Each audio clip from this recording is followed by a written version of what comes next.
It's our first week with some freedom. That means going to get our hair cut and visiting some of our favorite retail stores, although we're still trying to balance the COVID-19 crisis. Here's the latest in this week's TrendSpotting report.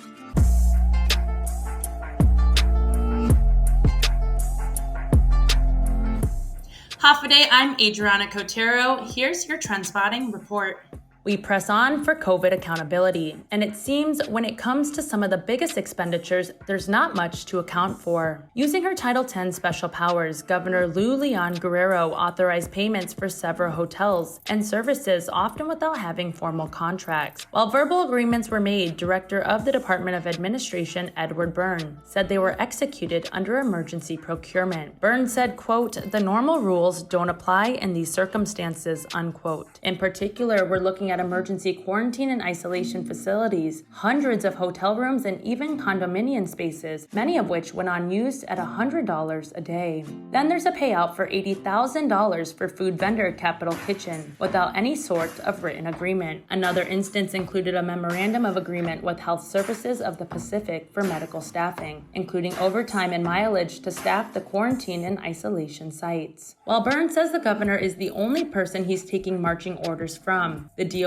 director could not clarify why the governor's former chief of staff, Tony Babauta, was able to green light services for the laundry solutions. Byrne responded with, "Let me just say this, and this is important. The instructions I have gotten from the governor was to pay whatever invoices they were presented, and that means invoices that were presented and paid and invoices that are yet to be paid." Now this brings the big question under the spotlight. Will GovGuam be able to request for federal reimbursement? While we wait for that to be answered, much of the agreements with facilities have expired, which means we are moving forward with new emergency purchases, but this time with the assistance and guidance from Civil Defense and the General Services Agency to ensure proper protocols and procedures are met. Another blazing COVID-19 hot topic comes in the form of double pay for certain GovGuam essential workers. From nurses to first responders expected to get paid for the hazardous work they continue to do, while many others were ordered to stay home. Senator Joe San Augustine has been working to get essential workers paid during a public health emergency, and Attorney General Levin Camacho issued his opinion, describing it as a blanket opinion. According to Camacho, the language of Rule 8406 of the Department of Administration's Rules and Regulations requiring the government of Guam to double pay essential employees during the pandemic will depend on three criteria being met. The first, to declare a state of emergency. The second, the agency facility to be closed. And third, the employee is still required to report for duty and provide essential services. AG Camacho points out that the governor's executive order called for frontliners to remain on work status and relied on the agency director's authority to identify employees required to report to work and provide a service, stating, quote, "So this is not a clear-cut thing. Everyone is going to have to go through and determine on an agency-by-agency level whether or not they could potentially be entitled to either double pay or compensatory time," unquote.